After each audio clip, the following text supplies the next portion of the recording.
is up, everyone? It's me, Atari H&B. How's everyone doing today?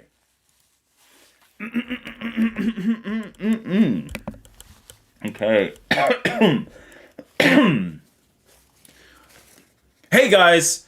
So ultimately, we are going to be jumping in today's stream and getting started. As you may see from the title, it is a Let's Talk. We are going to be talking about the alleged fake interviews that have been brought to our attention thanks to Roswell Munchausen. Shout outs to him, and as well as King Joker, also known as Das Monas. Now, as we are jumping into it today, we're going to give our brief introductory here and welcome the stream members who have come in today. So let's go ahead and give a shout out and take a look at who's been showing up today. So let's see who we have here in today's stream. So today's stream, we got finally some good quality content. We have Roswell Munchausen. Thank you so much for showing up, guys. I hope you guys are doing well, especially with the holidays coming up here today. We are going to be kicking it off quite strong.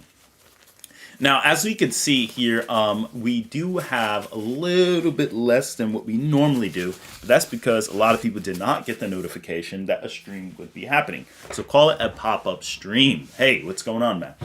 So, as you guys may be the only two in the stream, we will see who else joins us later on as we take it underway. So, we will continue to, keep doing what we do on our stream, and then we will see and we will go further accordingly. Now, obviously, what I want to do first off is let's get some background music. There we go. That's nice. That's nice. I like that. I like that. So, all right. So, as we got some background music here, we're going to jump right in. Yeah. Yes, I did. If you don't mind doing that, given you are an Arc Dragon, my friend Roz, do you mind posting it for me? It will be greatly appreciated because I am currently have no access right now to that channel at this current time. That will be explained a little bit later. Thank you so much, my friend. All right, so let's take a closer look here. All right, so let's make sure we got everything underway. All right, so let's see. Yep, looks like we're getting a double chat post here. So let's kind of let's get rid of that. There we go. Now it won't be overwhelming. People should be able to still see what is being written and what is being said. Also, again, another shout out to Craftus as well for making the layout for this live stream channel. As you guys may see, everything is looking a lot cleaner now. But as we say, we're gonna wait a little bit of time, just kind of talk about what's been going on before we go ahead and catch up immediately to the main scope of what today's stream is focused on. So of course, before we go further, let's see here. So we're going to wait here. We're going to start up. We're going to call this the introductory. And I would say around the 15-minute mark is when we can get started. So yeah, as we know, the introductory is, this is just a general introductory as to what we're doing right now. We are going to go a little bit further as time goes on. But right now in today's stream, we are going to talk about the main nuances of what's going on currently, the power scaling community as well. So after we're done reviewing what looks like it could be, a weird interview issue here, we're also going to talk about the collapse. Okay, this is called the collapse of power scaling logic. A lot of power scaling logic has lost its meaning, and we are going to go into those details as well once we get started and underway. So as you can see here, let's see. I'm going to take a look here, and once we complete this portion, my friends, we are going to go further in. So just bear with me one moment. I have a call I need to take.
Okay, so we took care of that. Yeah, absolutely. That's okay. In time, they will come back. We'll rebuild ourselves. We're starting back at level 1. All good, Roz. We'll just start back off again, like kind of like they do in Pokemon, right? All right, so let's go ahead and jump right back in and take a look here at the guide here, because we are almost closing in on the 15-minute mark, and then we will be able to go from there. All right.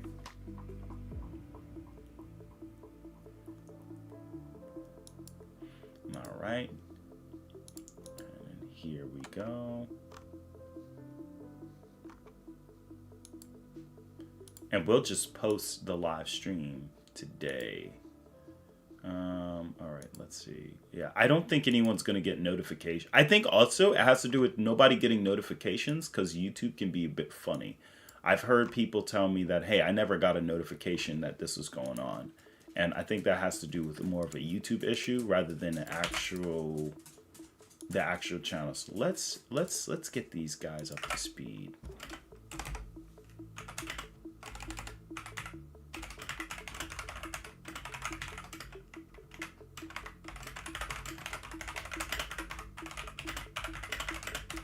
Here.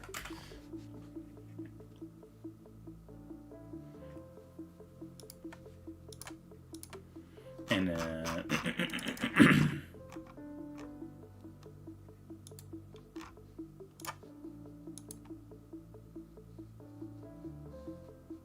that is true. Not everyone has the bell activated, which is fine, because we get a lot of activity. When we asked about Saitama versus Shin, North Kaioshin, we got 756 votes. So that definitely was the posts are definitely posted.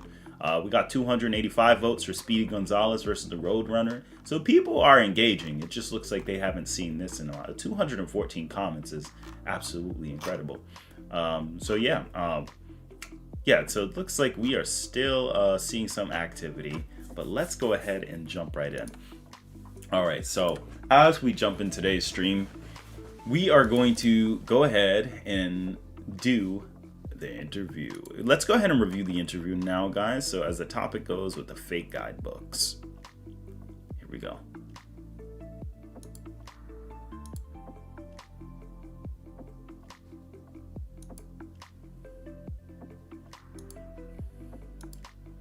All right, so here we are. We have the Kanzenshu pulled up, and we're ready to see what is going on with this claim here. Allegedly, this has been a statement that there has been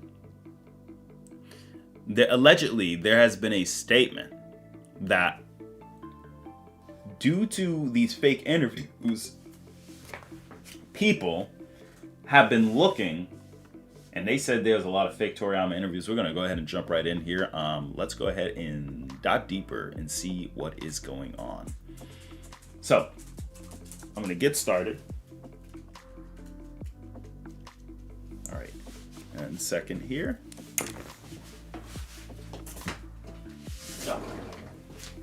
All right, so from what we can read, we need to see exactly what they're saying. So it says the rumor guide. Our rumor guide here in Kanzenshu is an extensive collection of articles with comprehensive, well-researched, and well-documented deep dives into some of the most prevalent rumors in Dragon Ball fandom. There's always more to every story, so be sure to follow along with any additional links provided throughout the articles. Rumor: fake Akira Toriyama interviews. Rumor status: false. It's right in the title. Okay, so let's jump right in. I don't see an author of this. Who's the writer of this? Interesting. Okay, nonetheless, let's jump right in, folks. So it says here, you're having a wonderful conversation, and boom, You're hit by a fellow fan with what appears to be a quote from the original Dragon Ball creator Akira Toriyama that completely, thoroughly, and conveniently debunks everything you just theorized. Okay, that's fair.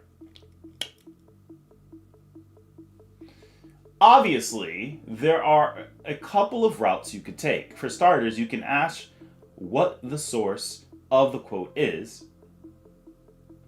Does the quote come from an interview? And which book? And what year did it come out? And who translated the interview? That's good. I agree. This should be, and this should invariably be the point of where fake interviews fall apart. But it has become increasingly frustrating as terrible AI services scrub misinformation perpetuated by fans, along with hallucinating their own entirely new misinformation. Search engines prop up these bad AI scrubs or feature snippets from less than reputable sources, and different generations of fans fall in and out of familiarity with things like how to use search engines or websites in general. All right, so this is something we've dealt with in the power scaling community for some time. Misinformation being passed along or being misrepresented or anything like that, it's not completely new. I mean, it's not completely foreign is the word I really want to say. So when they make this claim, it's kind of a, I mean, it's kind of like we already dealt with this before. So let's continue. Are you screenshotting the top of Google search to snap back at someone on social media? That's not evidence. That might just be a quote from a random person on a random message board. Correct, like how Screw Attack used the Kanzenshu as a quote about power levels are BS. This could be anything. This is the search engine. Okay. While it is possible to catalog every single last fake interview that fans have concocted over the years, we can at least share a few of the most notable ones that still make the rounds, sometimes even multiple decades later, and on entirely new groups of unsuspected fans. Okay. Citation and apology. Throughout this article, any quote that we pull from a fake interview will be done via a screenshot rather than a direct copy and pasting of the text, and no alt text will be provided. This is unfortunate and limits the overall readability of the section, and also not accessible to those using screen readers. However, due to the aforementioned awful AI scrubbing world we live in, even when we position an entire piece as being wholly factually wrong, these services are completely incapable of understanding context, and end up surfacing the clearly labeled wrong information as real, using our own article as a source.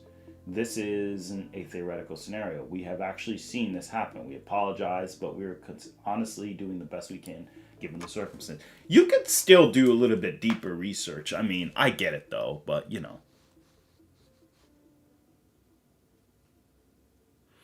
Okay, let's continue.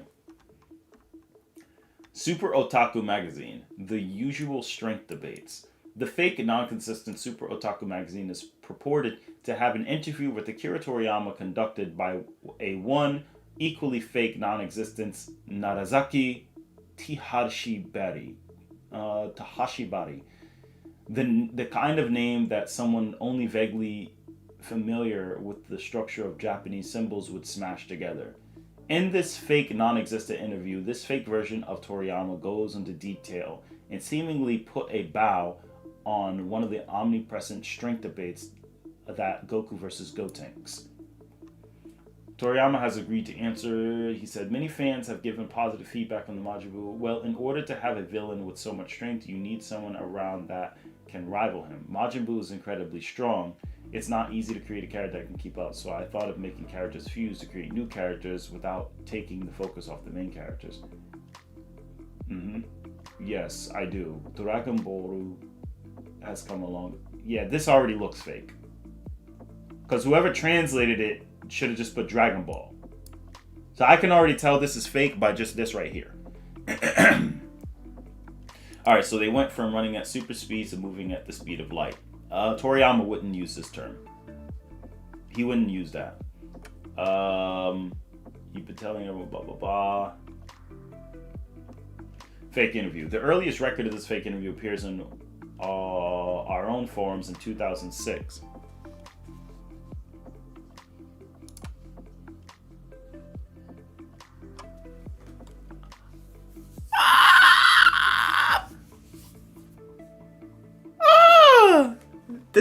Wank Detective. Let's give a shout out in the fires for Wank Detective. Just coming in, dropping an RKO of a donation. Really greatly appreciate that. Thank you so much for coming in, my friend.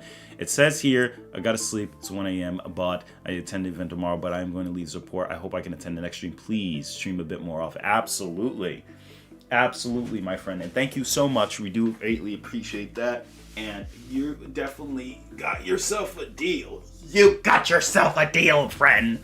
But yeah, we'll definitely be looking to stream a little bit more often, especially towards the weekends and midweek, as schedules are scheduling a lot more consistently, and you will see that as a fact.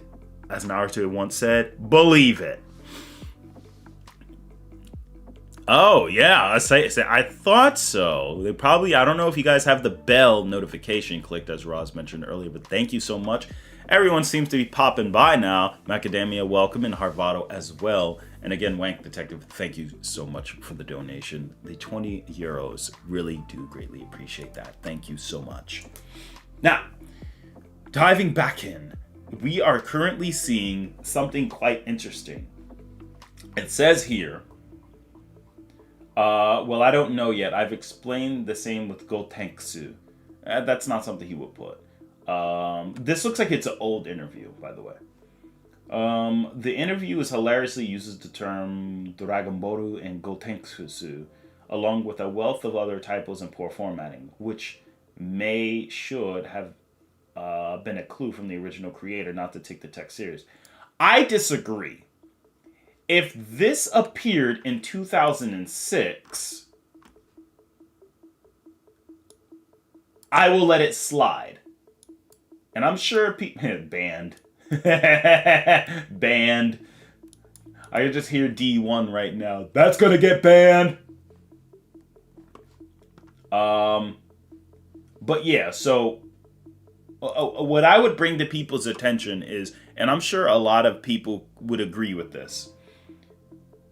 If we go back to 2005, just because it says Dragon Boru does not mean that it's fake, especially since localization for Dragon Ball was still, it was just starting.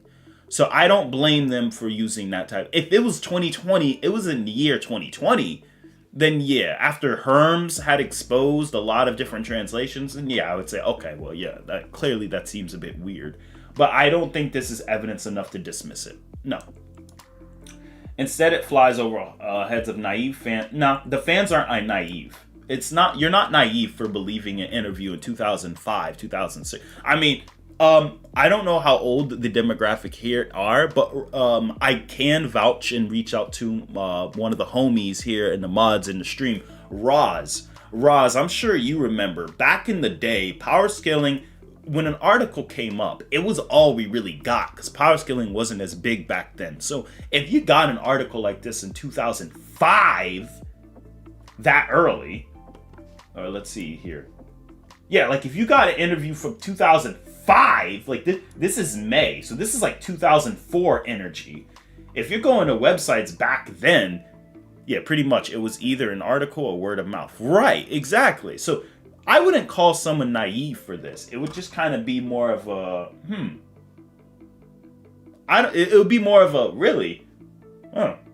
I didn't realize this happened. Okay, cool. Like, nobody would really think to challenge that. And when you type in this, is this otaku magazine like a real thing?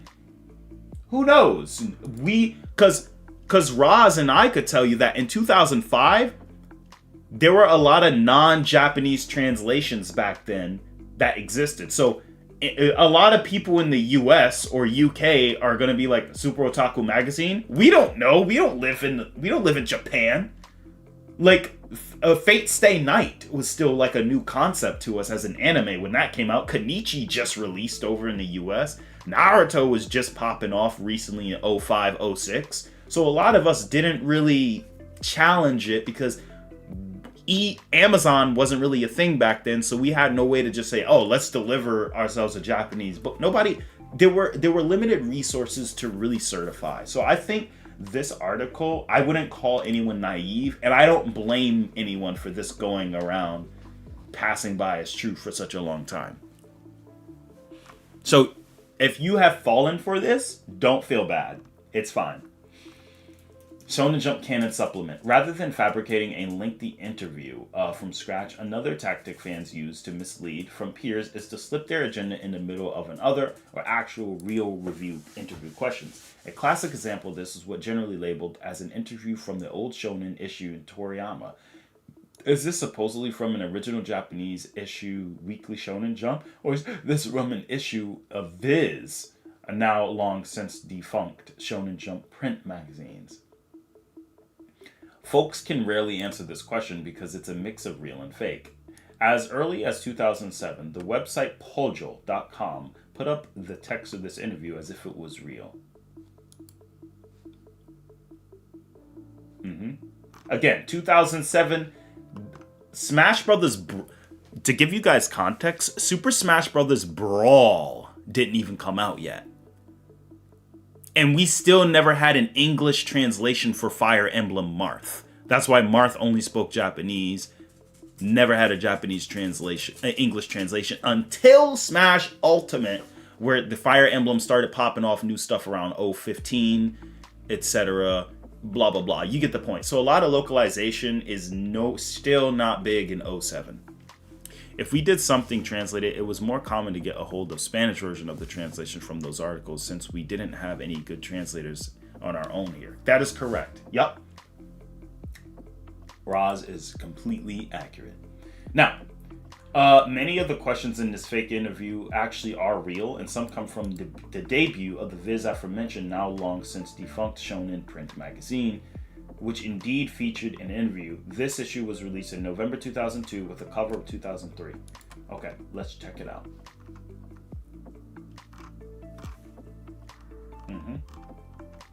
Interesting. Okay, cool. So it is real. However, there are complete fake Q&A slips into the mix, one meant to clear up any questions about how would you position the Dragon Ball Z anime TV series. I consider the TV animation to be in one dimension with the manga. I have what I call canon, which is the TV series and the original printed comic edition of the works that are directly tied into continuity. Comic? You mean manga? Anyway, Akira Toriyama has never went into this kind of depth about canonicity. This particular Q&A is not real, though it mixes in with another real item from a real magazine. Yes, it was from an old French. Dragon Ball, it's the anime and the manga French. For those of you curious, there was an old, this one actually is real. This one is 100% real. And I'll show everyone on screen. This one, where it says Dragon Ball, it's the anime and the manga.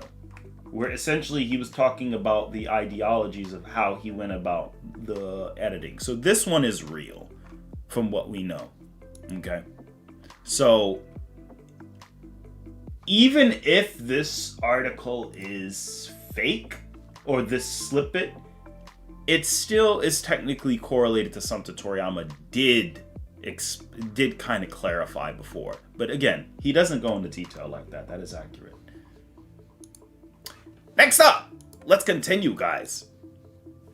So as we can see, it says, Akira Toriyama's super interview with more strength debates.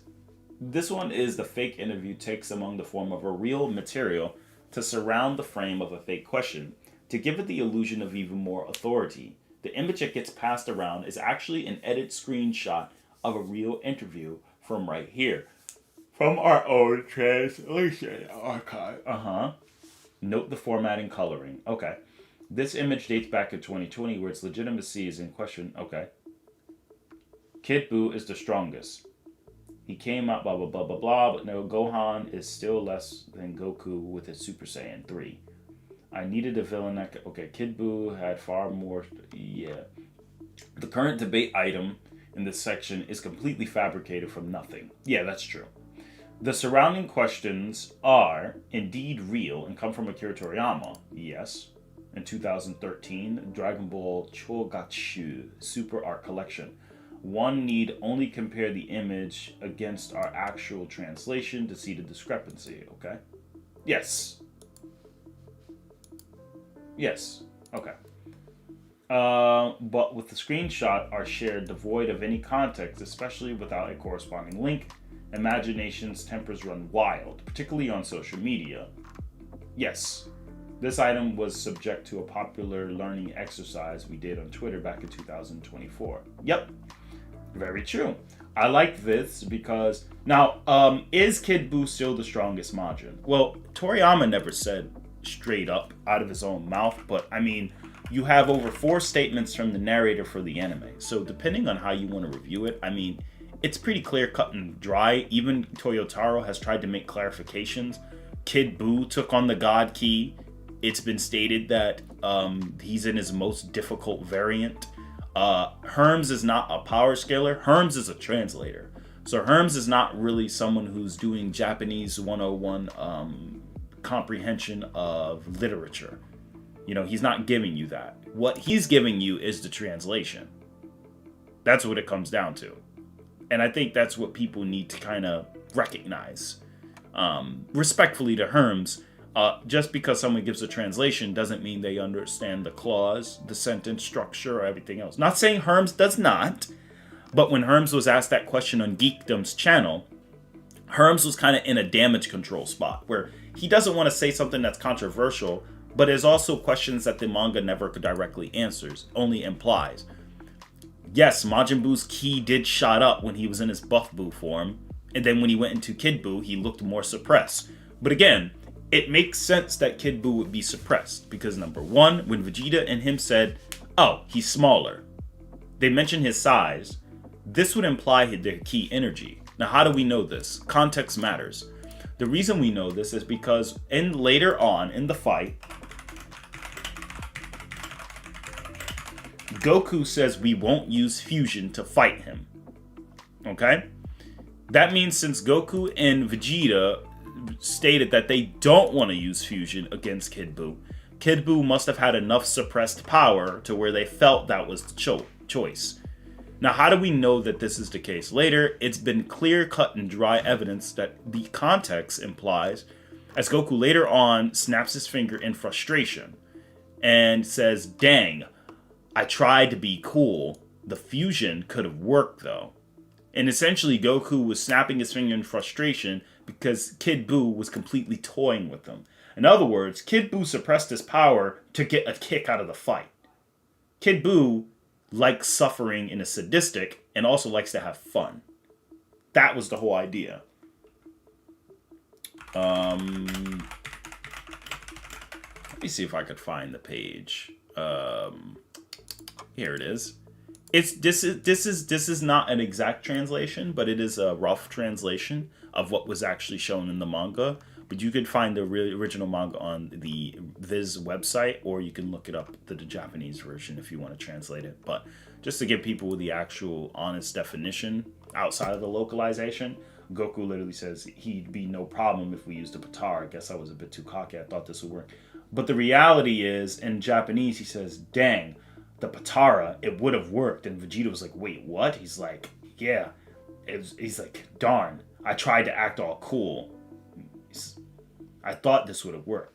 Goku was essentially saying, Super Saiyan 3, Kid Buu is just on a whole nother level. Because in the in the anime, as people know, he was also kind of whistling. Goku did a Kamehameha and Kid Buu just started whistling, laughing. So again, even if this wasn't a real take, for those to clarify to those, this is a fake interview, but the actual contents of the interview is supported by real official sources. So I just want to clarify that. Let's see here.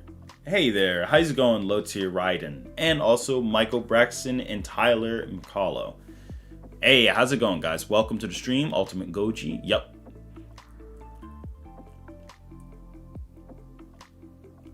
Yes, correct, Roz. Kid Buu's position was at the top.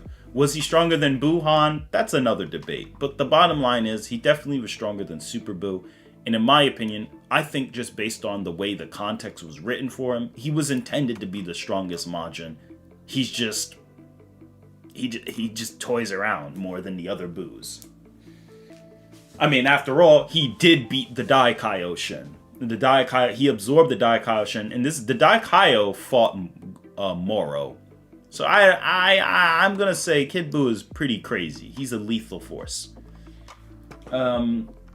Next up, bonus, the RPG rulebook. Though not necessarily attributed to Akira Toriyama himself, though occasionally is listed, this item is most often stated as being from the Daizenshu. I don't know who said it was from the Daizenshu. I have no idea, folks. I don't know who would be goofy enough to make this claim that it's from the Daizenshu. The text is, and by the way, for those who don't know, Roz and Andre will tell you, these square, I used Microsoft Paint. These are all my screenshots from my Amino app. Okay? For those who don't know. So, let's pull up my Amino app here. Let's see if I can pull it up. Upstream error disconnect. Oh, we're going to have to try that again. Reset connection. There we go. All right, so I'm going to show you guys evidence that people don't like to go into. So let's read this. So again, and I'm glad Roz brought this to my attention because this is the type of stuff that needs to go live, and even you need to even clip this. So clip this chat. If you can, clip this section because people need to see. So the bonus RPG guide that people have always brought up to try to debunk me, blah, blah, blah. Anyway, the page is question, comes from an early 2000s, actually 2001, pen, paper, action figure RPG book series. Licensed by Funimation, written by Mike Pondsmith, and released by Anime Chani X Talserine. It's also Fusions, by the way. Fusions is also another sub-company that is part of it, by the way. It should be strange to have an entire page perfectly formatted and printed in English, despite the fact that none of the kind of content from the Daizenshu would cover this ever saw official English language release. But fans generally don't know that. And everything, whether it's photo or screenshot, is just a nebulous scan, totally devoid of context. I disagree. This scan has context, and I'll tell you why, but let's see. This item comes from so often a social media that we included in a key entry of our Not a Daizenshu series from 2022, intended to help demystify the wider variety of books and sources. So if we click on the Twitter page here, they go into this Not Daizenshu, which I've already responded to this list, if I recall. This right here. And I said, I used the Daizenshu 4 to elaborate on the Dragon Ball cosmology and never claimed it was from Toriyama. That was current power scalers spreading false information to appeal to their agenda for making Goku this unbeatable god. Thanks for bringing this to the table. I'd like to contribute as a power scale. I specifically use the DBZ Anime Adventure Guide as supplemental evidence. The screenshot here, with highlights is from me when I uploaded it to Amino Apps originally. Okay, so where does it? So remember, this is from 2022. They did it. People are claiming this is from Daizenshu. I never did, because here is the original. This is the original upload that I did. Is the afterlife a separate dimension? Yes, as well as a higher dimension. This is when I put this scan here. It's an entirely separate universe that encompasses another reality, higher dimensional world. And then, at this point, when I did this, I was basically cooking and using other statements from the Fusion guides in conjunction with the English statements. Now, obviously, there was a lot of people who disagreed, had no good arguments to debunk it. When we go back to the main page, I did a re-release and say this blog explains Dragon Ball cosmology is more complex. I want to make this blog to help people understand why the macrocosm is truly multiversal. So then I use actual Daizenshu guides of the infinite universe statements, including additional others like this one here and more. After I used this, I clarified, after using these statements here, with the official, how Toriyama is taking it straight from Kanzenshu, saying, so this is not just a screenshot. I give you the link so you can click it, because I don't like to do that crap. And then I include RPG Data Book 1998. This is not the year this version came out. This is the year the Mike Pondsmith started the Fusions Lab with the RPG guidebooks, which came out. This one came out 2001. People do not like this book because they assert that it is a game book and indicates the information within is not accurate. The book itself describes events from Dragon Ball based off the Daizenshu. They didn't say higher reality as headcanon, but more so based on Daizenshu 4, because Daizenshu 4 says, here, the supernatural world's governed by the gods, blah, blah, blah, transcendent dimension, blah, blah, blah. You get the point. So the afterlife was already a higher reality in 1994, before 1998 or 2001 when this came out. So literally 7 years. There was a gap, 7 years, between the official Japanese statement versus the later English statement here. This is just supplemental evidence saying, hey, even the guys who got access to the Daizenshu could recognize it. Because Mike Pondsmith does mention some of the Japanese guides that he based his information off of. Alright, so now we get it. Alright, everyone get it? Good, let's move on. Next up. Missing the point, which staff? Everyone on the staff who was more knowledgeable about Dragon Ball than a guy like me who loved it. This is another item that is completely real, generally not even altered, but was widely misunderstood. Oh yeah, this quote Toriyama from the Dragon Ball Z 2005, a fighting game made from arcades that later, Toriyama is talking about the staff that produced the game. The staff and credits and Japanese game developers headed to Noritake Funamizu. Despite the fact that every screenshot people share states that this right up top, it's often attributed to being some kind of approval or sign-off from Toriyama about the anime adaptation or supplemental guidebook entries. Yeah, Toriyama is just saying the developers of this specific video game. No, this is true, but Toriyama made the same statement for Daizenshu 2, if I recall. Toriyama made the statement of the Daizenshu as well, claiming that the Daizenshu, the staff knows more about the series than him, in a sense of Toriyama ain't got all that time to watch the anime. He was at this time he was helping Dragon Quest art, making Blue Dragon, Nekomajin adaptations, and additional other materials or things he needs to do. He was a busy man. A lot of people don't realize as a mangaka you are extremely busy when you gotta sign off on a lot of things. So, yeah. So this is the downplayer right now. For those who don't know, this is Downplay Dylan. And he is a little upset right now that I am proving that this article is, there's a middle ground to it. But anyway, even more, check out podcasts. Let's see.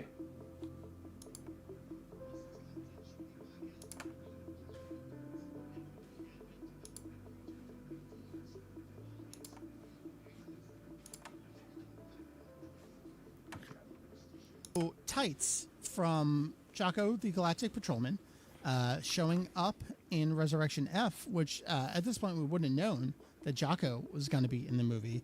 And so this image is styled to look like, I actually said super Blu-ray pamphlets, but it's probably like the Resurrection F. What even guides would there have been at the time? We wouldn't have had Volume F, so this probably would have been, I look at this green and that sure looks like a super...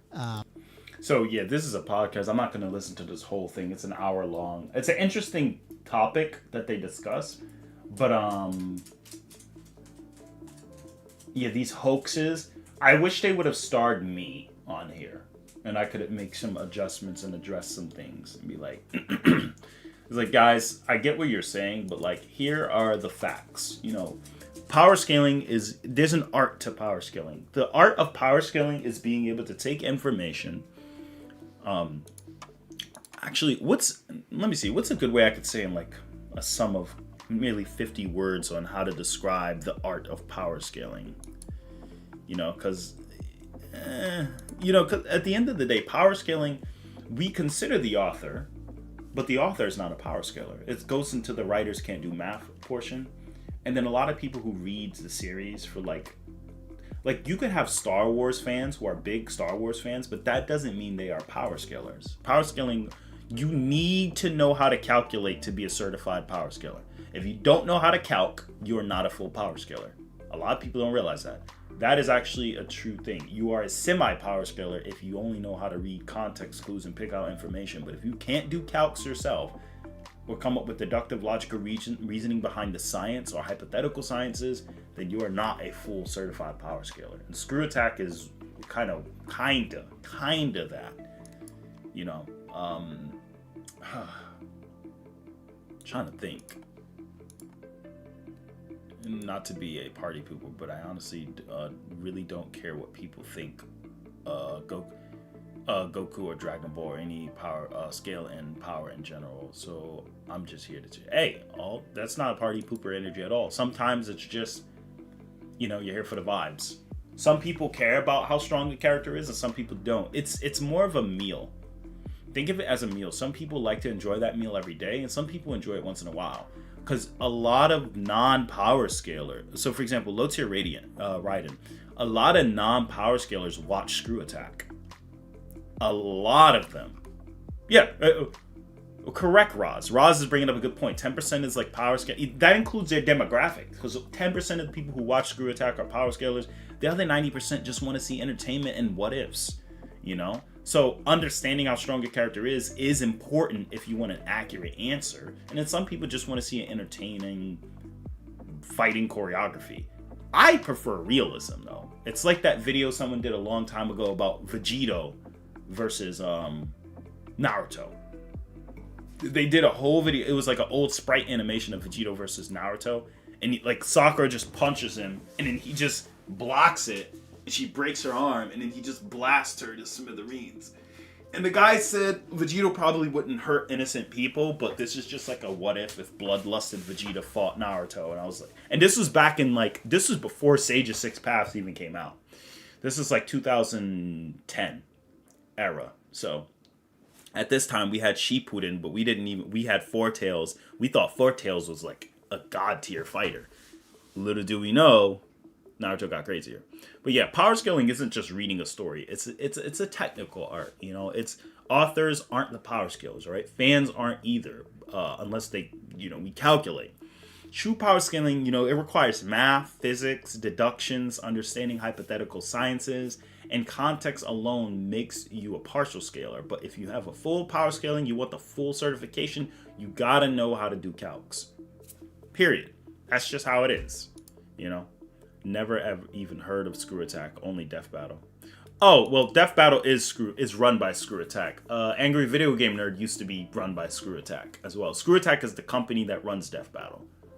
But let's just give some context. So when I say Screw Attack, I'm just lumping it all together with Death Battle as a whole. Because Screw Attack Death Battles didn't come up with the concept of the idea. They just commercialized it to make it more public.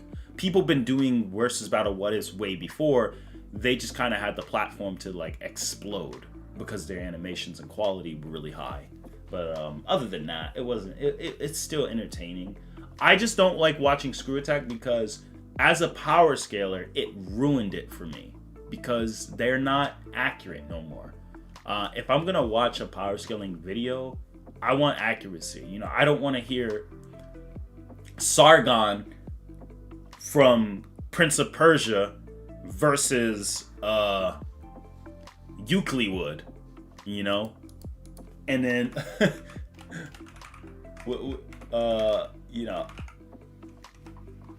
it's Euclid Hell Scythe. I don't want to hear about Sargon versus Euclid Wood Health. I'll show you an image. I've known of this character for like years. People used to say, oh, she'll just beat Goku because she'll just say the word die and he'll die. She's like a kind of a reality manipulator. So, like, I don't want to see battles of this. Screw Attack will say, well, technically, she can just tell Sargon to die. I'm like, die? I'm like, bro, she's not going to. I'm sorry, but first off, can she kill a being with infinite energy to the power of infinite energy? Like, that doesn't make sense. You're talking about a guy who has an Aleph null to the power of an Aleph. Like, Sargon has the power of an Aleph. Like, Aleph infinity. Not even Aleph null. Aleph infinity to the power of infinity. Like, a lot of people don't realize how crazy that is. And then they want Euclid Wood Hellscythe to fight her. That's why accuracy is accurate in power scaling. You need accuracy, or otherwise you're gonna just run into a bunch of like random what ifs. And yeah. Dark Knight, welcome. I'm glad you was able to make it to the stream. Thank you so much. And I will be streaming for another approximately 30 minutes, give or take. We will stop at 9 p.m.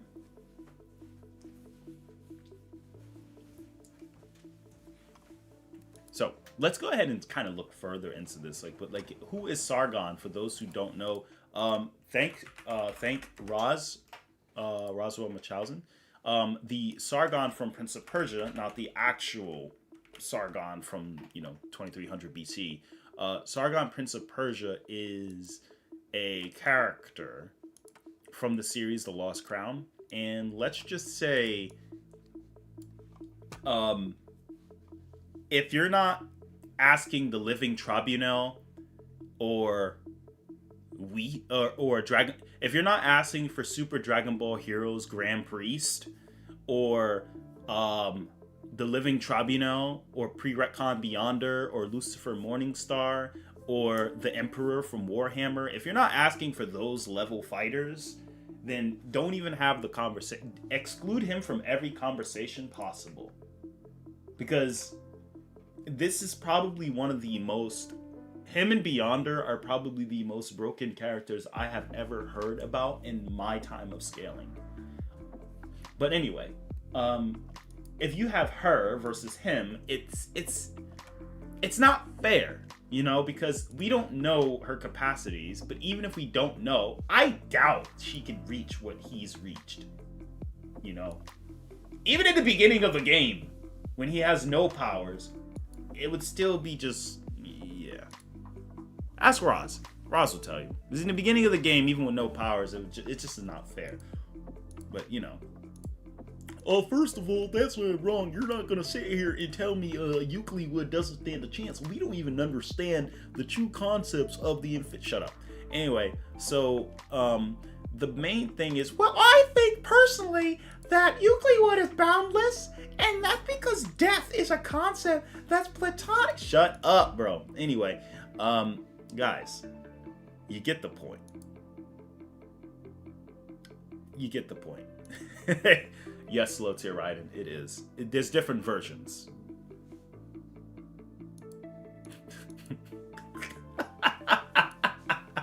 Yeah.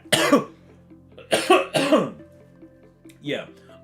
For the context, to keep it simple, low tier Raiden, even if you're not into power scaling like that, just a quick context, there are different versions of Prince of Persia.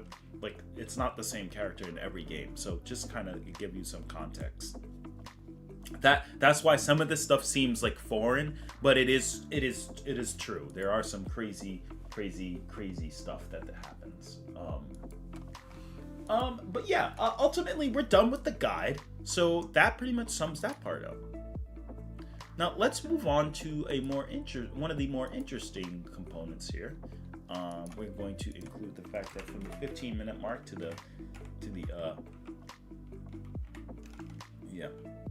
57-minute mark,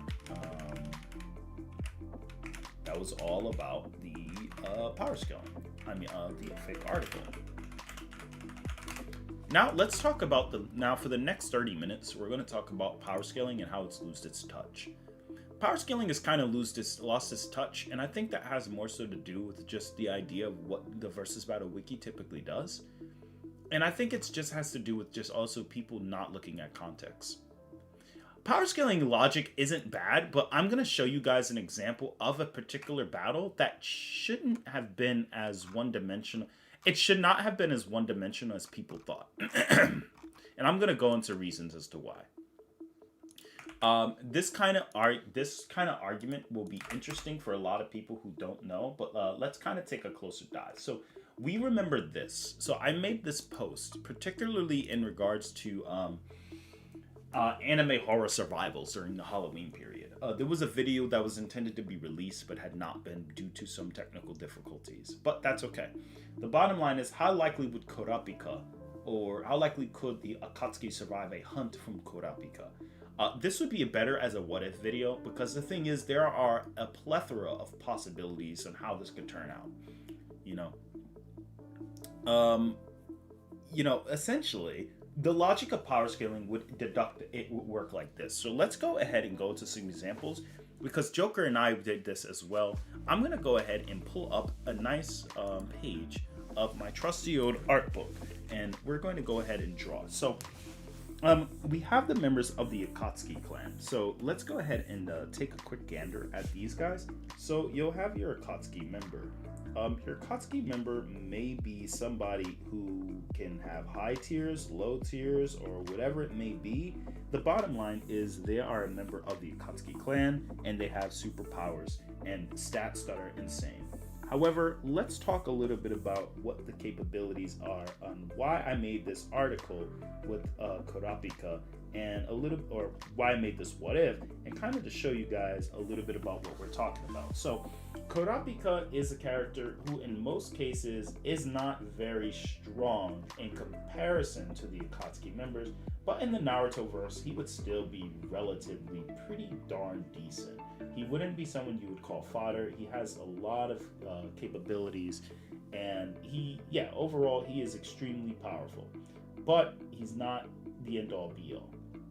Now, what I do want to include for a lot of people who are still not familiar with the powers of Kurapika, the reason I bring this up is because Kurapika would have something to his ability that would throw the Akatsuki members off, and that would be this right here, the chain.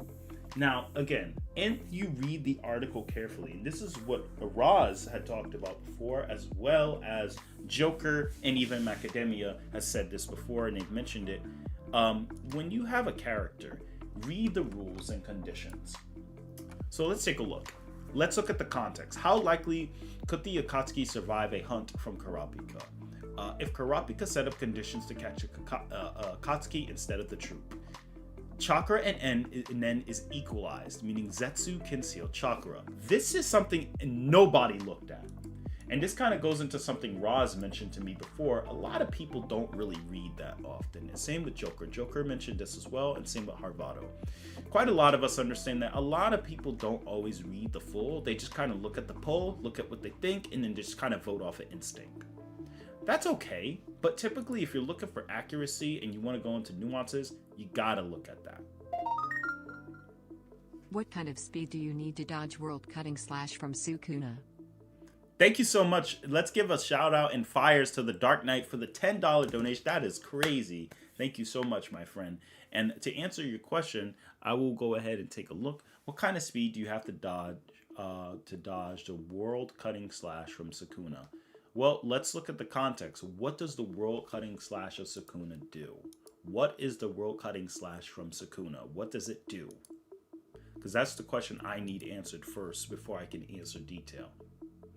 But if it cuts everything, apparently ignores space. It ignores space. Oh, you mean where it cuts space itself? So the space between. That's how I was able to bypass the infinity. Well, I'd say that I chalk that up to it ignores distance. So in order to dodge something like this, you would need to be able to move out of the way of where his range is. Which means if he's slicing vertically, you just got to move out the way vertically. But you can't dodge backwards or run away from it, by the sound of it. At least that's what I'm guessing.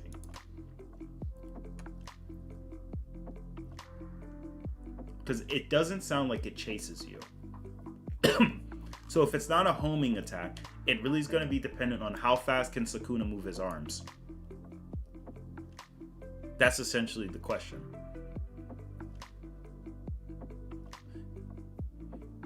But I will definitely look forward into answering that a little bit more vividly. The technique does not travel. So what does it do? I need a scan or context. I need a scan or context.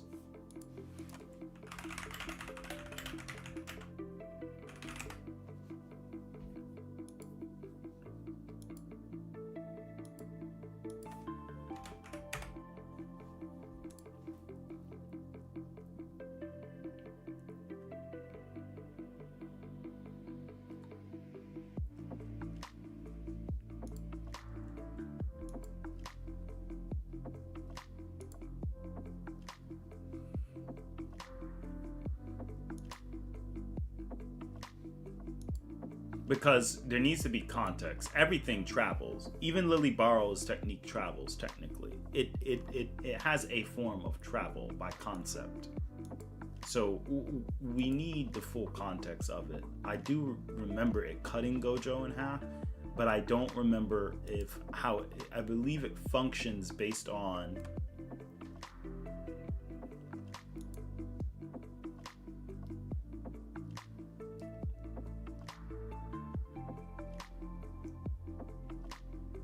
targeted everything before I reached us. Yeah, but target just means to take aim. Let's see.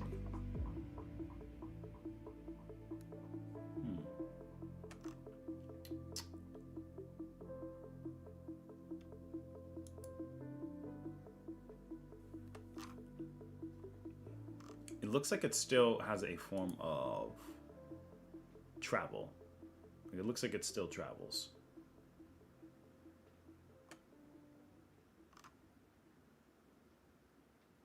But I will have to look further into it. But from what I'm seeing from most cases here, I'm looking it up on a separate screen. It looks like it still travels to some degree. And that doesn't mean travel as in the slash travels. Whatever, the sword just has a certain distance. So as long as he moves his arm to a certain length, that is the part that cuts you. Because it looks like Gojo got cut by what looked like his arm was moving. Unless there's something missing. But from what it looks like, you only have to be as fast as his arms, because Makuro did the same thing. She slashed Demon World, the actual dimension itself. So by the looks of it, it sounds like you do have to travel just by the concept itself. So I would say as long as you're faster than Sukuna hand, you could dodge the technique, I would imagine.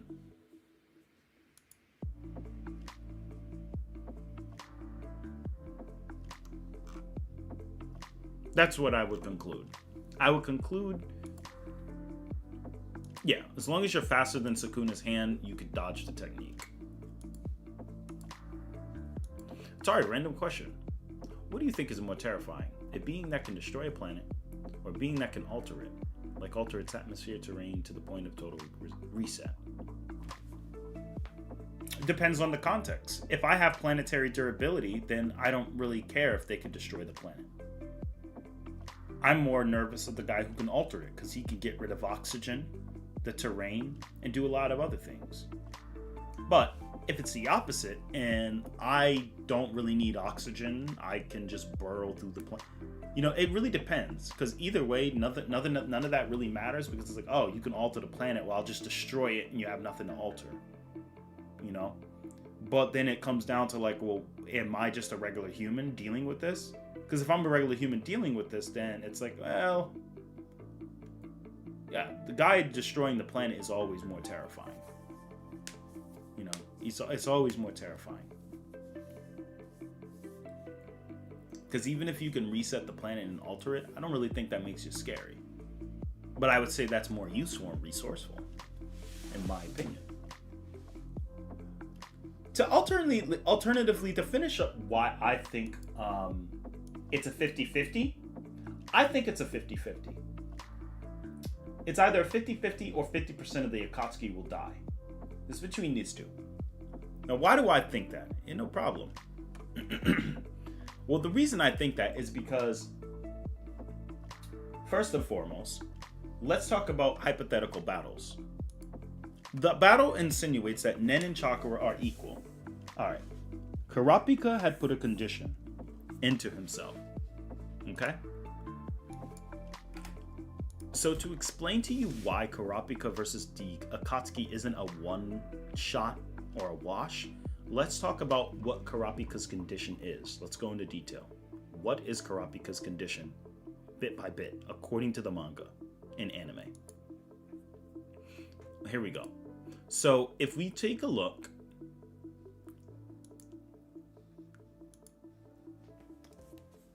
we have these. First off, Chakra and Nen we're equating to be the same, because both has the Chakra network and Hunter x Hunter has Nen nodes. So we're going to treat the Chakra network and Nen nodes as if they're the same. That's fine, right? All right, cool. This means that you could still see Nen if you use Gyo, but if you're not using Gyo, you're not going to see it. Same thing with certain chakra techniques. Okay?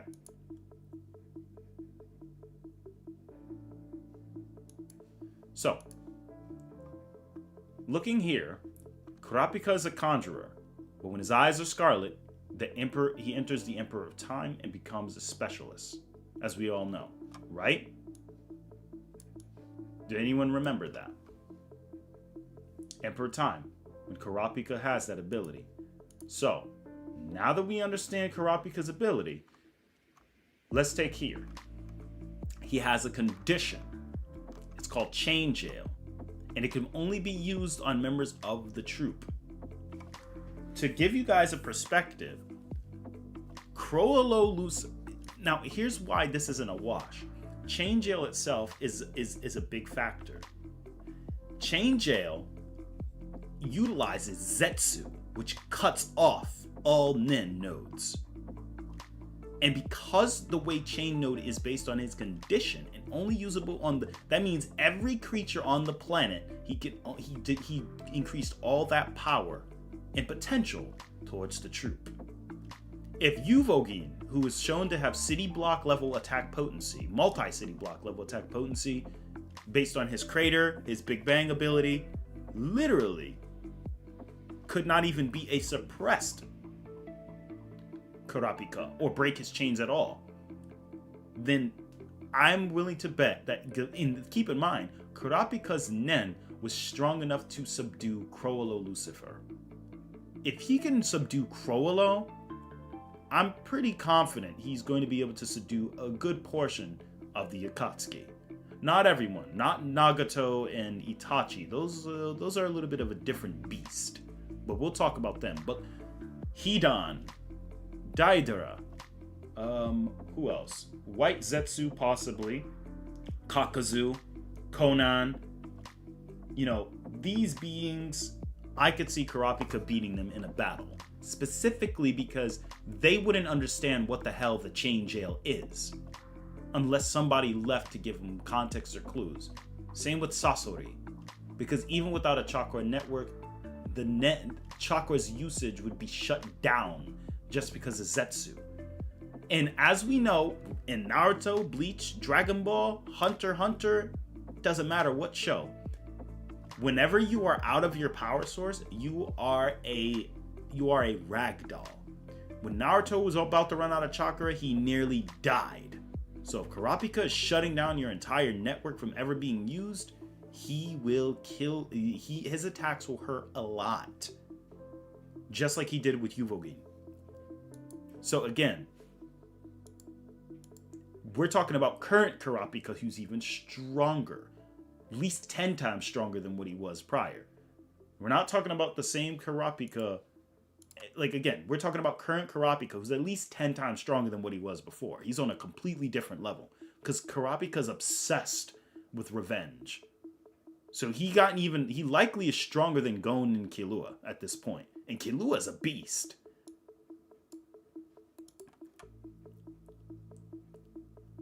Correct, yeah. Hunter x Hunter is based on complexity. I agree. Hunter x Hunter power scale is extremely underrated. I agree, Raiden. And I think because of that, that's why I'm getting at this. So imagine in a battle against Daidara, right? One of the more... he's more so concerned about his art.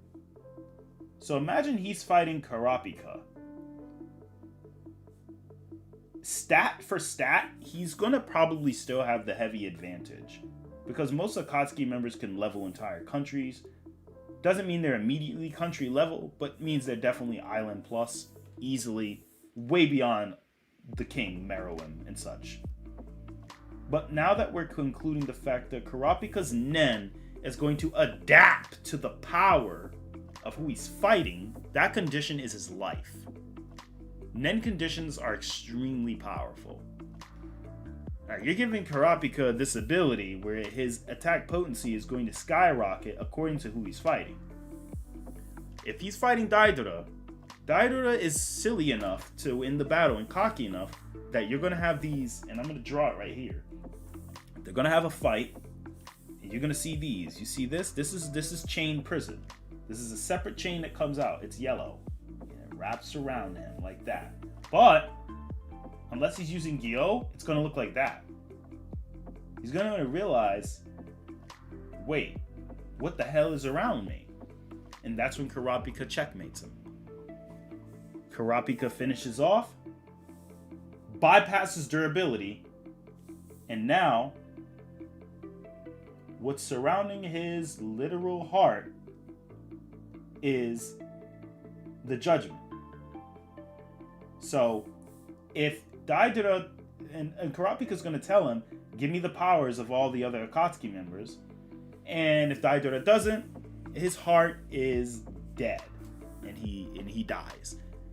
That's going to be tricky for Hidan, because if it's Hidan, if I recall, doesn't Hidan have more than one heart, or is that Kakuzu? One of them has more than one heart. Which side would you bet on? 3 elementals. Thank you, Roz. So Kakuzu, this is going to be funny.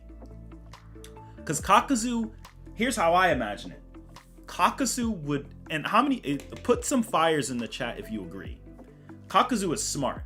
If he knows that Daidara got killed this way, he's going to pretend, Karapika's going to stab his heart, and then he's going to pretend he's dead.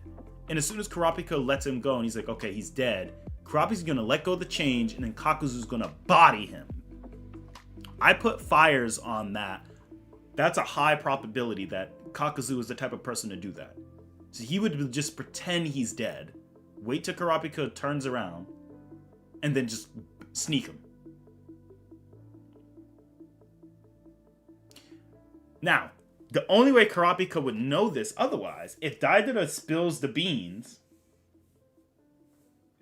you know, and every other member doesn't know what's going on, then that's fine. However, in my opinion, in this what if battle, there's a 90% chance that there's a 90% chance that just gonna be a random bird just chilling. And how many people, and you guys know where I'm getting at with this bird. You guys know where I'm getting at with this bird already. I don't even need to say it. I think the chat already knows what this bird is doing.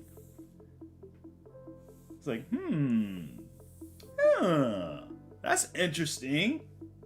Uh-huh. I'll let the chat answer. Chat, how many of you people know?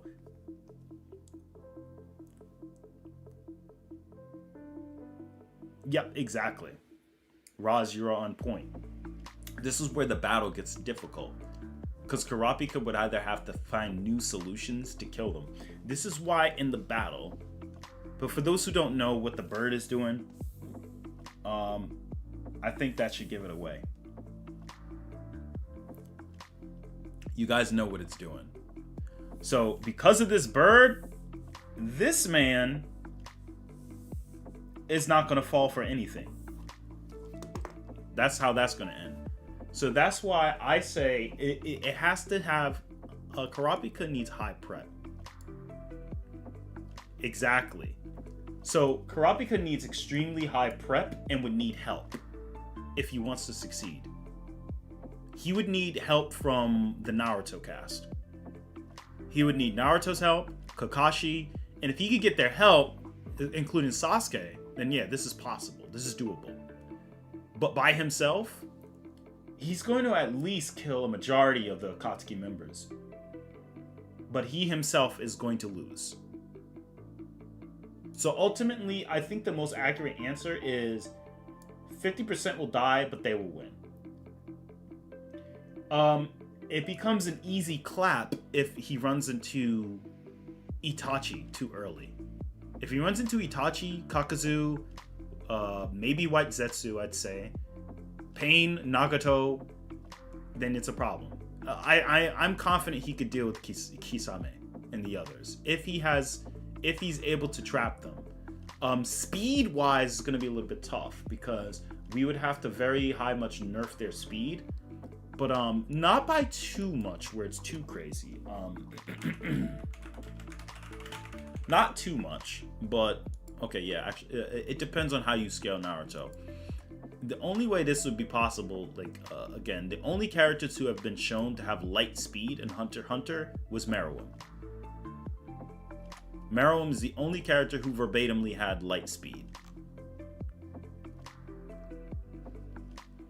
Killua was lightning speed, but I don't think Kurapika is faster than Killua. And lightning speed, even a child, Kakashi could deal with that. So, lightning speed, I'm sure every Akatsuki member could react to. I'm very confident that every Akatsuki member could react to that.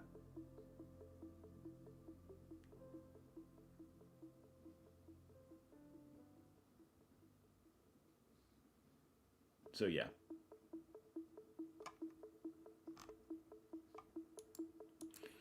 But yeah, that would be my opinion. So again, why am I getting at this? Because the logic is we usually just see easy clap, easy clap, easy clap, easy clap, easy clap. That's okay. But the bottom line still stands. Not everyone is really thinking about the battle in certain contexts.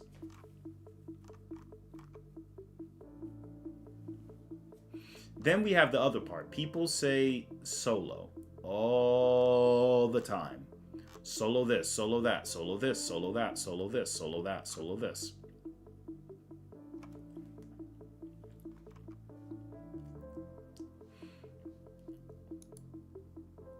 It's too much.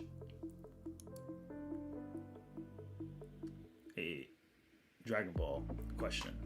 Do you think Ultra Instinct is just that unconscious movement, moving instinctually even without thinking? It is, but it's also precognition. It's immediate. It's basically it's perfect. It's perfect reaction.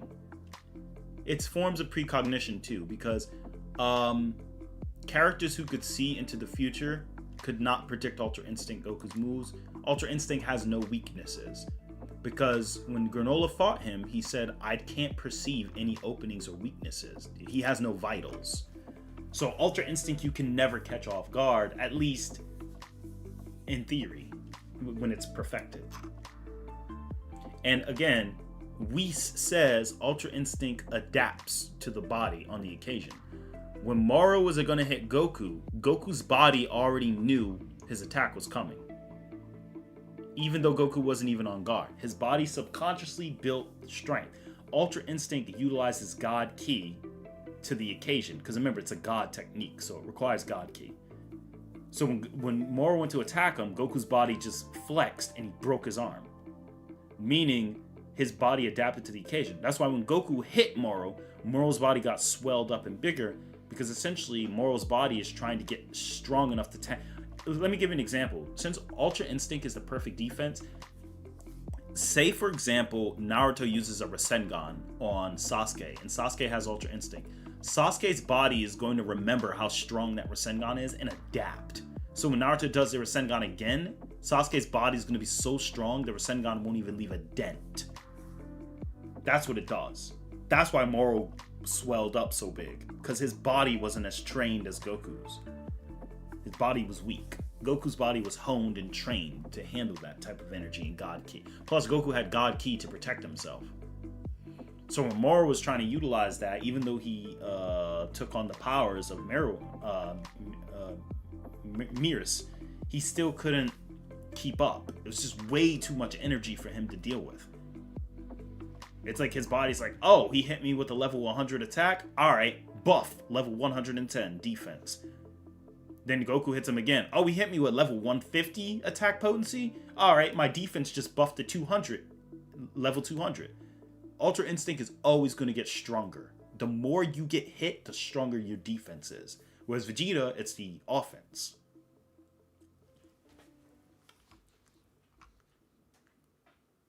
Yeah, exactly. And its adaptation is indeed nearly instantaneous.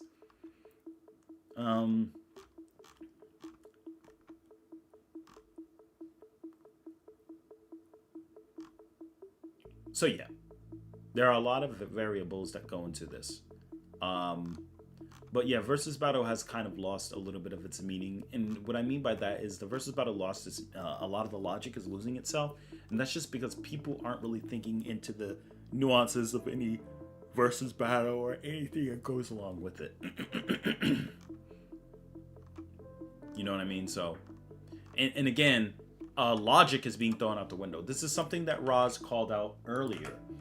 But the Dragon Ball community is getting so nefarious, not nefarious, but so crazy that even if you put a poll like this, people, look what people put. Who likes to fight more? Just because it's Goku, people think they're supposed to vote more. But you'll have comments that says, I promise you Jiro wouldn't put his universe on the line for a fade. I bet you if I interviewed Itagaki, Yujiro would. Dude was 16 and fought the U.S. Army just because everyone else was too weak. Oversimplify. Goku's whole character, and then you'll have comments when they say, "Man, see Goku, man, click Goku, happy." That's fine, but the meme is overkilled. You know, the whole Goku solo it's overworked now, and I see what Roz was pointing at because it's starting to become like a plague. This is what the Versus Battle wikis didn't like, and this is why the Saint Seiya fans downplayed Dragon Ball to the point where he didn't pass. Now what they're doing is wrong. Two wrongs don't make a right. But this is what the Dragon Ball community does too, at least now. Yujiro Hanma is a character from Baki. He is a savage. Let's just put it that way. He loves fighting. Anyone who's seen this knows that literally Goku actually Yujiro Hanma. Oh, the girl. It's fine. But Yujiro Hanma, nobody cares about the. I will say this. I think Yujiro Hanma likes to fight more than Goku. I said it. Because Yujiro Hanma doesn't care if the fighting is for sparring or to hurt people. Goku won't do it if it's going to hurt someone. See, Goku went years while doing farm work. And he's like, I've been rusty, I haven't trained. No, Yujiro was like, nope. Yujiro trains every day. He has not missed a single day since Baki's birth of training. He just trains every single day. All the time.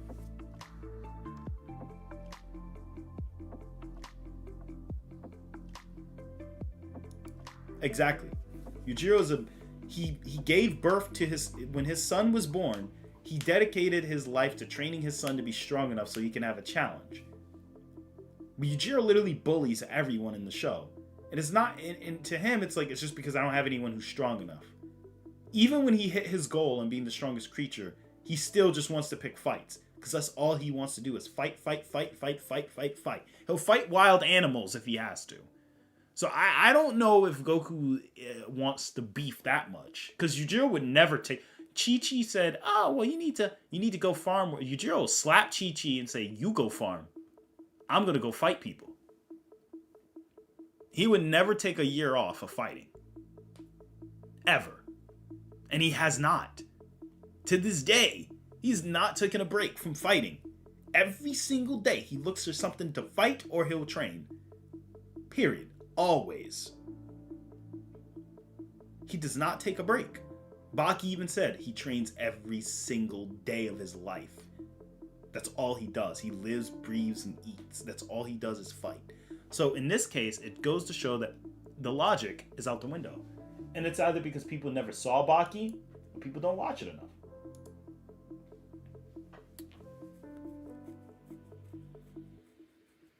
Funny thing is, Yujiro would unironically lose to Chi-Chi. He would. Yeah.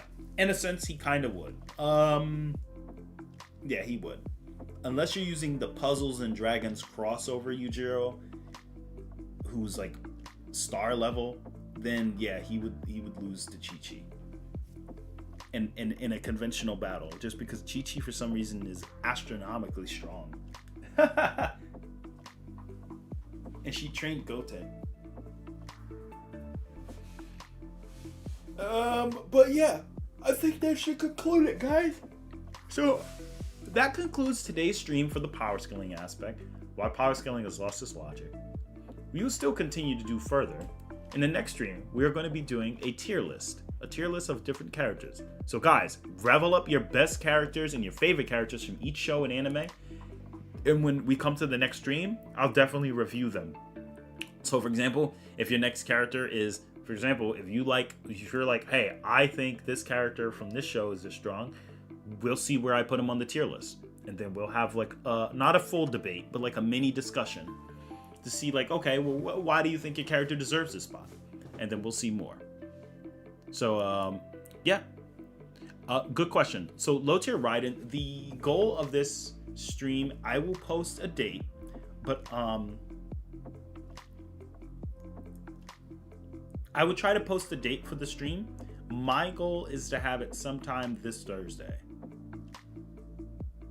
Coming up. Okay? So this Thursday is going to be the goal for the stream. It will be a 2-hour stream, of course, and then we will go from there. But outside of that, I hope everyone else had a great time. It has been a pleasure. This stream is only just an hour and 30. But again, we will be having another stream. I will post a date, and then I will see you guys when the time comes. This has been Atari HMB. It has been awesome. Again, thank you to everyone else who came by and shown support. We are back, baby. And this is Atari HMB, and I'm signing off. Peace.